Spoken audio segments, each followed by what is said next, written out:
So if England and Northern Ireland don't realise how bad it's going to be, if they don't deal with it now, they have to deal with it now. It's urgent to deal with it now. Otherwise, they're going to be completely covered to the heads. They won't. I don't. I just don't want to think about it.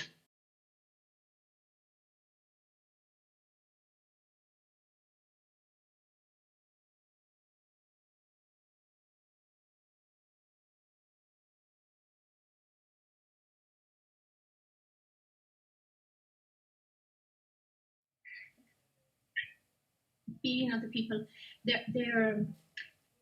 I think they're quite shocked. The people are quite shocked by it all. I mean, some of them don't realise. I think they're just going on with their life. They're just closed in on themselves. But the people are quite shocked. I mean, I think everybody has been touched by somebody that has had it or has died from it. I mean, some of my neighbours have died from it. My colleague who I work with has died. He's only 40. And then you hear of other people as well that are very close to it. I have a nursing friend that I phoned today to hear her as well. And she's right on the front line. And she says that it's just not real. She says there are so many in the hospital. It's just completely full up. And I mean, they've made up 4 wards, 4 levels of the hospital, 4 floors of the hospital, with 48 people in each, and they're all under oxygen.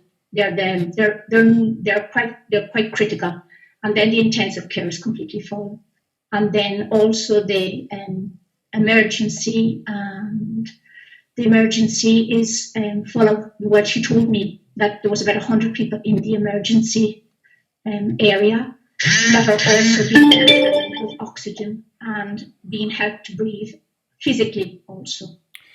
So that's why now they're making a camp hospital. And we've seen in Bergamo as well. We've seen, Bernie, the images of the coffins and the death notices in the paper. It seems that things have just got so bad so quick.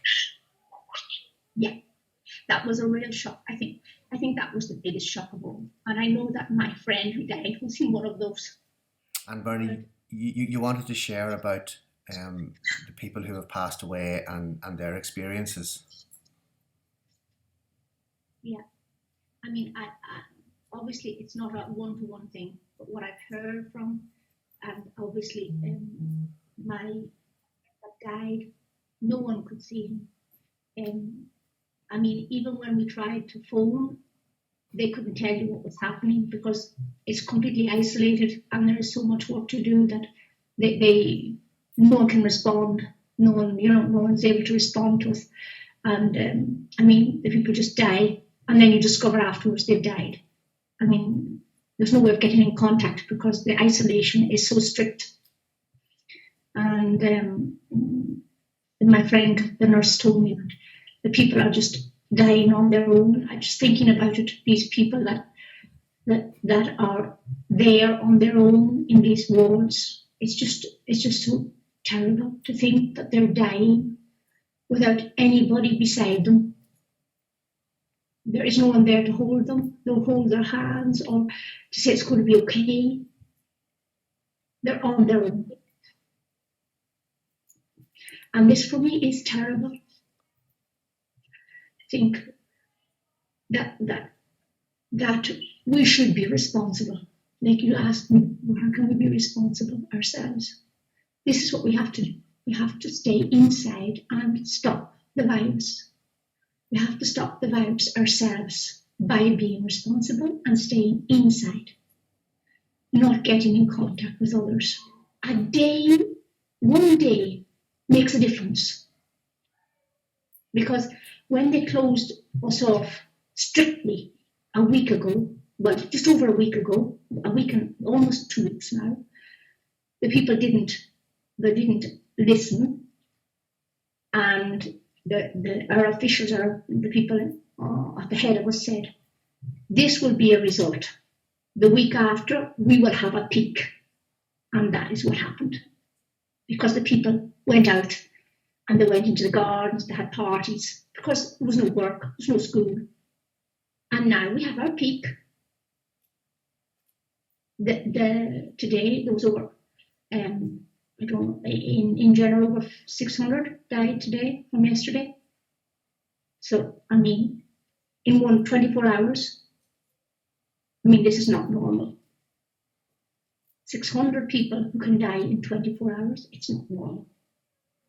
I mean, even and when you say, the cemetery is full up, they had to bring the bodies to another region to be cremated, because they all have to be cremated. It must be very difficult just trying to cope with everyday life with what's going on around you. Yes, I mean, well, the thing about it is the fact that we're locked in our houses, we don't realise how bad it is, because we can't go out. We're not allowed to go out without permission. We have to bring a piece of paper with us if we go out to say where we're going. And the police will control us. I have been controlled one day. I was controlled one day. But we can only go out to do shopping. And they suggest just once a week. They're getting very strict. They don't want people going out walking. They don't want them to go jogging. They're really cutting down on it now, because before, when they said your work is closed, you can't go out, people were coming out just to walk because they didn't want to stay inside. But they don't want any of this at all, because listening to one of the people that on the viruses, they said that we have to stop it because it's transmitted from people to people. Yeah. And she was saying that if we don't stop this, it's just going to grow. It is so important that the people stay inside, and that's what I'm doing. I only go out to shop. And the health minister here in Northern Ireland went on television yesterday, and he said that in a worst case scenario, you could see 15,000 deaths in Northern Ireland, which would equate to around 500 in County Fermanagh. As somebody who's living through what's happening in Italy now, what would you say to the people of Fermanagh in terms of keeping their distance and keeping isolated? It is so important, because you have to help those next to you. If you don't keep your distance, you're putting everybody at risk. Everybody has to do their own part, and that, I know it's not easy, but we're learning to cope with it, and we know it's going to be a long time. Yeah. But if we all take the part, we can cut the time shorter. Because I'm really worried for you all, because I know what it's like here, and we have to stay in. It's very important to stay inside.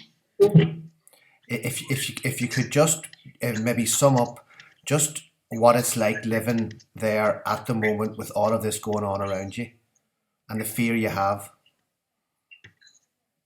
Yeah, I mean, how can I express it? It is quite stressful. And listening to people who have been close to it as well, like that nurse, my friend, the nurse.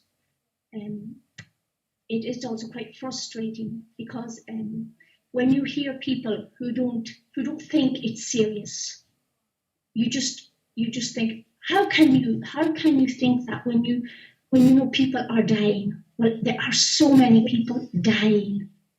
I mean, they're not just old people. That's what I don't understand why people keep saying, yes, they have problems, but there are many other people, younger people, who are fighting now at the moment to stay alive in the hospital from 50 onwards. But there are some younger ones, like my friend who died, who was only 40. And so if England and Northern Ireland don't realise how bad it's going to be, if they don't deal with it now, they have to deal with it now. It's urgent to deal with it now. Otherwise, they're going to be completely covered to the heads. They won't. I just don't want to think about it. Yeah. Because I have many family friends in Ireland, in Northern Ireland, cousins and relatives. So. Yeah. I just need to do it now, Do it now. and Thank they you. might have a chance.